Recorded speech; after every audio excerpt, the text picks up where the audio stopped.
on, guys? It's J-Mass, and I'm back again with another dope New England adventure. So you guys might remember that a few weeks ago, I filmed a video where I traveled to a set of coordinates here in New England that were randomly generated for me by a computer program. Now, I won't spoil where it was. Definitely go watch that first video if you haven't yet to find out. But I will say it was in the middle of the woods and it required a lot of driving and a lot of hiking. But it was so much fun. It was one of the most fun videos I ever filmed on this channel, and you guys really seemed to like it. I mean, the response to that video was overwhelmingly positive, and as a result, I told you guys I'd do a follow-up sequel. So that's what we're doing today, a follow-up to that first video where I have a computer program randomly generate me a set of coordinates here in New England. It could really be anywhere here in New England, so I'm wicked excited to find out where I'm going to be going for this one. But once again, I want to direct you to that very first video. If you haven't watched it yet, watch it right now before this one. Seriously, watch it right now. Do it right now. I go into detail about the rules, regulations, and methodologies for the process at large and how I get there. I'll go into more detail on that one. But in this one, without further ado, we're just going to get right into it. We're going to use this program, have it generate us a random set of coordinates in New England, and travel to it. So let's get started. I'm excited to see where I'll end up. Once again, guys, be sure to check out the first part of this series, where I embark on a long, arduous trek to my very first randomly generated coordinates. Also, I want to give another shout out to Topo Traveler, an excellent YouTuber who actually inspired this concept to begin with. He's made several great videos traveling to randomly generated coordinates out west, so be sure to give his stuff a watch. Now, just a brief reminder of the general rules. To ensure that my journey is safe and doable, I will be avoiding any and all private property, which is pretty abundant here in New England. I will also be avoiding large bodies of water, like rivers, lakes, and the ocean, as well as hard-to-reach islands. And, of course, you can see the coordinates below, which are set to include the entirety of New England's region limits, meaning that I can truly end up anywhere in New England. Now, let's see where I end up. After setting my region limits on the random location generator on perchance.org and ignoring several coordinates generated on private property and the middle of the ocean, I finally landed on a randomly generated set of coordinates for this challenge. Apparently, we will be visiting the shoreline of the Burlingame Reservoir, a small body of water in the middle of the woods within the town of Gloucester, Rhode Island. Despite how rural this location appears, this will seemingly be a much more straightforward journey than my previous one. Also, I double-checked online, and this land is managed by the Rhode Island Department of Environmental Management at the Durfee Hill Management Area, which is open to the public for recreational use. This means we should have no problem venturing into the woods to get to this exact spot. Now, I've never been here before, so I'm excited to see how this journey ends up. Alright guys, the computer program has spoken. We've received our randomly generated set of coordinates here in New England, and now we know where we're going to be going. So I'll meet you back in a few days over the weekend, and we'll make the journey over there. I'm excited to see what that trip will entail. Catch you guys in a few days. See you soon.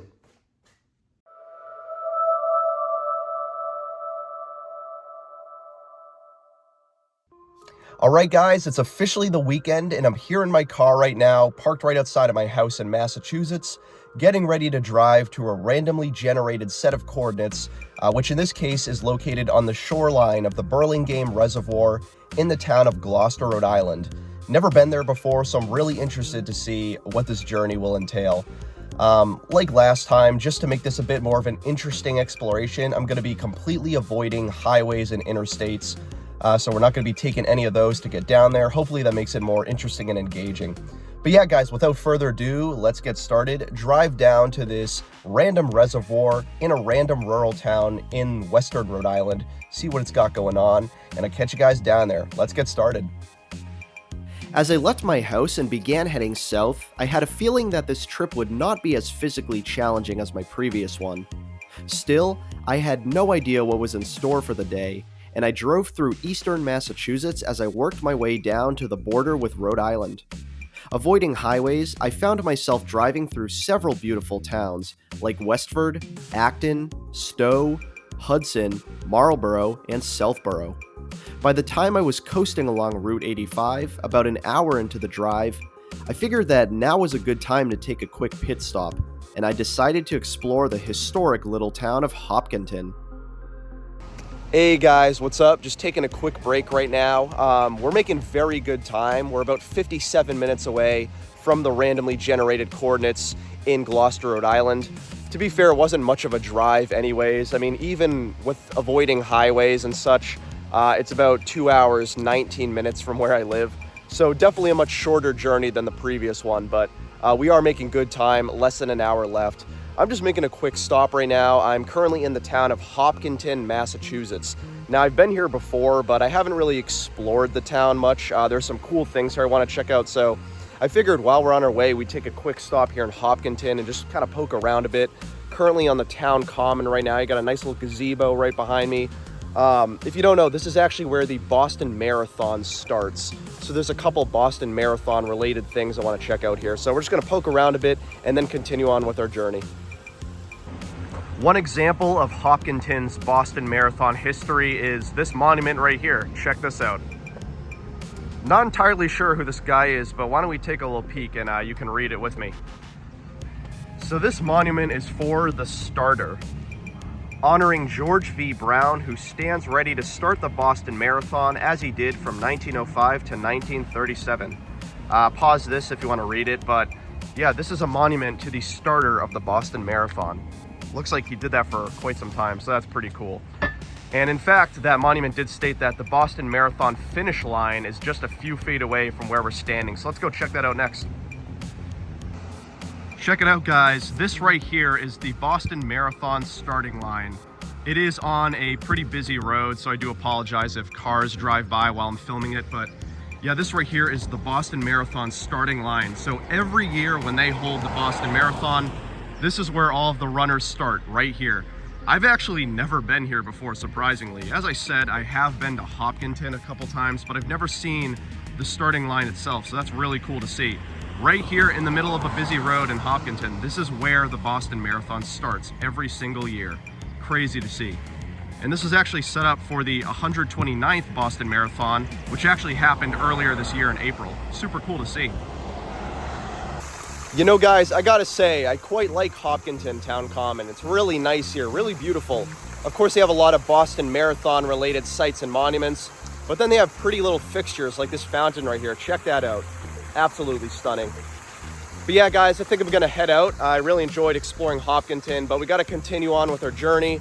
As I said earlier, we have about 57 minutes left, and then from there, we actually gotta hike into the woods to get to the shoreline. So I'm gonna get back to my car and let's continue on. I exited the town of Hopkinton and proceeded onward, driving through the last few towns in Massachusetts. Continuing on Route 85 before getting on Route 16, I drove through Milford, Hopedale, Mendon, and Millville until I finally reached the state border, officially crossing into Rhode Island. As I entered the town of North Smithfield, I knew that I was getting wicked close to my final destination, by this point only 2 towns away. Still, I was in the mood to make one more stop beforehand, and as I drove into the town of Burrillville, I remembered one of my favorite abandoned locations, which was just a stone's throw away. Making a quick and spontaneous stop, I decided to give it a visit, as it had been quite some time since my last.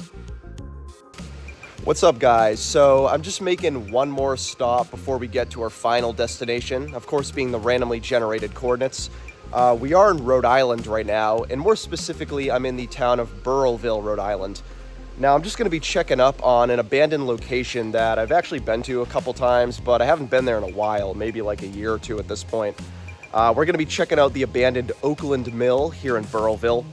I actually have filmed an entire video here, so if you're interested in seeing it more in depth, definitely check out that video. I filmed it all the way back in 2022, so quality-wise, not as good as my newer videos, but still, if you want to see a more in-depth video, definitely check that out. But here we are. This is part of it right here, the Oakland Mill. Again, an abandoned location here in Burrillville, Rhode Island. It was on the way down to where we're going, so I just figured I'd check it out.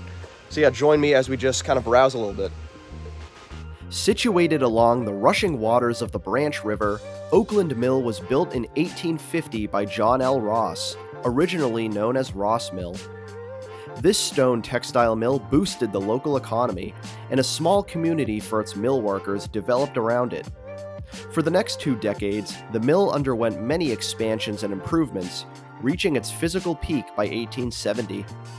Although it was devastated by a fire in 1882, it was rebuilt by 1887 and was sold off, changing hands several times throughout the late 19th century and early to mid-20th century. While an official date of abandonment is not clear, it was abandoned sometime in the late 20th century, most likely around the 1970s or 1980s, as the industry and economic opportunities ceased. There are several cool ruins left behind at this site. The mill ruins themselves tower over the Branch River, with a small waterfall rushing down from a dam at the base of the mill. It truly is a pretty and scenic location, with gorgeous views of the surrounding river and marshland. There is also a small office building near the mill ruins, which you can actually enter inside, although I would not recommend this. The structure is incredibly unstable and dangerous, as it appears that the interior is completely destroyed, collapsing in on itself. Still, it is a unique sight to behold, and the only fully abandoned building left on the property. I should also mention that the Oakland Mill is open to the public to explore, so anyone can come check it out. Alright guys, this is officially the final stretch. I'm gonna head to my car right now, and we have just a few minutes until we arrive at the location right nearby a randomly generated set of coordinates. So join me, I'm gonna get to my car right now, we're gonna drive right over there. As soon as I left Oakland Mill, I began the final stretch of my driving journey, heading for the nearby town of Gloucester. By this point, I was only a few minutes away, and I could feel my excitement brewing as I got nearer and nearer to the site. Eventually, I turned left off of US Route 44 and began my descent down the narrow, heavily forested road towards my final destination. I had officially entered the Durfee Hill Management Area, which was clear by the rural location and the small, winding road. Well guys, we're officially here in the Durfee Hill Management Area in the town of Gloucester, Rhode Island. The Burlingame Reservoir is just through the woods right there, and I'm currently walking over right on the road right here. We're about 4 minutes away from the point of entry into the woods, which is then going to take us to the shoreline, the exact point that we have to get to, the randomly generated set of coordinates. Pretty excited. This journey was not too bad at all, a little over 2 hours in total. But we are making our way over right now, and then we're going to be hiking into the woods to get to the shoreline, which I believe in this case is going to be bushwhacking. I don't think there are any trails there. But again, this is a management area, which means it's open for recreational use. So I don't think I have a problem doing that. But yeah, heading over there right now. Should be there in about 3-4 minutes. Meet you there. Thus, I continued walking along the side of the road towards my jump-off point into the woods. Admittedly, this was a very brief walk, maybe only 5 minutes tops from where I parked my car. Despite the short distance, I was eager to get started with the hiking portion. Alright guys, we officially made it. This exact point right here is what we have to walk through to get to a randomly generated set of coordinates. Right through the woods right there is the shoreline of the Burlingame Reservoir, which again is where our randomly generated coordinates are. So I'm going to have to do a bit of bushwhacking through these woods, which by the way, you can see are quite dense. These are some really dense woods. But I'm going to start heading through, make our way over, and hopefully it's not too bad to get over there. So yeah, I'll meet you guys over there, and we're going to head right through the woods. Which interestingly, this makes it the second time I've bushwhacked to get to a spot for the series. So second time's the charm. All right guys, let's do it. As soon as I entered the forest, I realized that I had vastly overestimated the challenge. These particular woods were honestly not that dense, and although there were no clear hiking trails to follow, I was still able to seamlessly navigate through the trees and brush. It was honestly a very pretty area, and as I stepped over the leaf-covered forest floor, I couldn't help but take in the mesmerizing hums and chirps of nature.